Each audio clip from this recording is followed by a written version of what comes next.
ಖಾದ್ಯಗಳನ್ನು ಪರೀಕ್ಷಿಸುವುದು.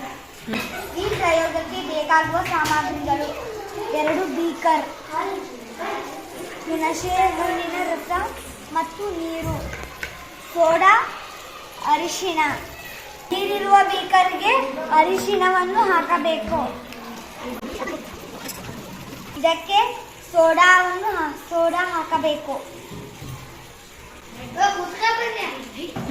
ಇದು ಯಾವ ಬಣ್ಣವಾಗಿದೆ? ಕೆಂಪು ಬಣ್ಣವಾದರೆ ಇದು ಪ್ರತ್ಯಾಮ್ಲ. ಇದಕ್ಕೆ ಈಗ ಹುಣಸೆ ಹಣ್ಣಿನ ರಸ ಹಾಕಬೇಕು.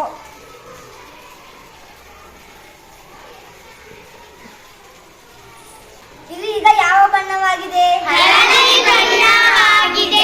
ಮತ್ತೆ ಅದೇ ಬಣ್ಣಕ್ಕೆ ಬಂದಿದೆ. ಇದರಲ್ಲಿ ಆಮ್ಲ ಇದೆ ಎಂದರ್ಥ. ಈ ಪ್ರಯೋಗದಿಂದ ತಿಳಿದು ಬರುವುದೇನೆಂದರೆ, ಹಳದಿ ಬಣ್ಣದಿಂದ ಕೆಂಪು ಬಣ್ಣವಾದರೆ ಅದನ್ನು ಪ್ರತ್ಯಾಮ್ಲ ಎಂದು ಎನ್ನುತ್ತಾರೆ. ಹಳದಿ ಬಣ್ಣ ಅದೇ ಬಣ್ಣವಿದ್ದರೆ ಅದನ್ನು ಆಮ್ಲ ಇದೆ ಅರ್ಥ. ಧನ್ಯವಾದ.